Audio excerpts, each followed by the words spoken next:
हमारी खुदावंद यीशु की अंजील मुक़द्दस मत्ती के मुताबिक उसका 18वां बाब 21 से 35 आयत तक। उस वक्त पतरस ने पास आकर यीशु से कहा कि खुदावंद, कितनी दफ़ा मेरा भाई मेरा गुनाह करे और मैं उसे माफ़ करूं? क्या 7 दफ़ा तक? यीशु ने उससे कहा, मैं तुझसे ये नहीं कहता कि 7 दफ़ा, बल्कि 7 दफ़ा के 70 बार तक। इसलिए आसमान की बादशाही उस बादशाह की मानद है जिसने अपने खादिमों से हिसाब लेना चाहा। तो जब हिसाब लेने लगा तो उसके सामने 10,000 कंतार का कर्जदार हाजिर किया गया, और चूँकि उसके पास अदा करने को कुछ न था, इसलिए उसके आका ने हुक्म दिया कि ये और इसकी बीवी और बाल बच्चे और सब कुछ जो इसका है बेचा जाए और कर्ज वसूल कर लिया जाए। मगर उस खादिम ने गिर कर उसकी मिन्नत की और कहा, मेरे बारे में सब्र कर और मैं तुझे सब अदा कर दूंगा। उस खादिम के आका ने तरस खाकर उसे छोड़ दिया और कर्ज उसे बख्श दिया। मगर जब वो खादिम बाहर निकला तो उसके हम खिदमतों में से एक उसे मिला जिस पर उसके 100 दिनार आते थे। उसने उसको पकड़कर उसका गला घोंटा और कहा, अपना कर्ज अदा कर।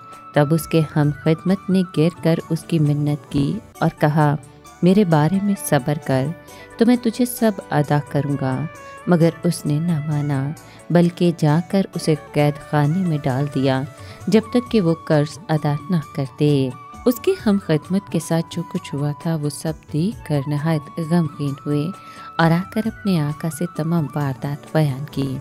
तब उसके आका ने उसे बुलवाया और उससे कहा, ऐ शरीर खादिम, मैंने सारा कर्ज तुझे बख्श दिया क्योंकि तूने मेरी मिन्नत की। तो क्या लाजिम ना था कि जैसा मैंने तुझ पर रहम किया तू भी अपने हम खिदमत पर रहम करता? और उसके आका ने गुस्से होकर उसको जल्लादों के हवाले किया जब तक कि तमाम कर्ज अदा न कर दे। मेरा आसमानी बाप भी तुम्हारे साथ इसी तरह करेगा अगर तुम में से हर एक अपने भाई को दिल से माफ़ न करे। पाक कलाम के पढ़े और सुने जाने पर खुदावंद की बरकत हो, खुदा का शुक्र हो। अजीज दोस्तों, दुनिया में इंसाफ ही की वजह से अमन मुमकिन हो सकता है। इंसाफ और अमन दोनों साथ साथ चलते हैं। लिहाजा ये एक इंसानी ज़रूरत है कि छोटी से छोटी बातों में और कामों में एक दूसरे को इंसाफ मुहैया किया जाए। हम बैक वक्त इंसाफ देने वाले और इंसाफ लेने वाले होते हैं। इंसाफ के तकाज़े हमें याद दिलाते हैं कि हम हकूक़ के हासिल करने वाले और हकूक़ के देने वाले माहौल को पैदा करें। बाइबल मुक़द्दस हमें सिखाती है कि खुदा अदल इंसाफ का बानी और मुहैया करने वाला है। जहाँ अदल इंसाफ ना हो वहाँ लड़ाइयाँ, झगड़े, फसाद और जंग जन्म लेती है। मेरा रोज़ा मुझे याद दिलाता है कि मैंने अपनी दूसरों के साथ की हुई नाइंसाफ़ियों से तौबा करके एक सेहतमंद मुआशरे के लिए इंसाफ की फरावानी पर जोर देना है। कितने मासूम और मसलूम लोग जो हैं इस वक्त दर दर की ठोकरें खा रहे हैं। जोरावर इंसाफ की राह में रुकावट बनते हैं और पत्थर दिल इंसाफ देने से घबराते हैं।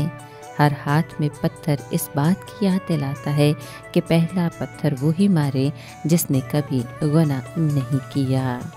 अदल इंसाफ के खुदा, मासूम और बेगुनाह लोगों की रहाई के लिए हम तुझसे दुआ करते हैं कि तू उन्हें इंसाफ दे ताकि बादशाही की राहें हमवार हो सकें।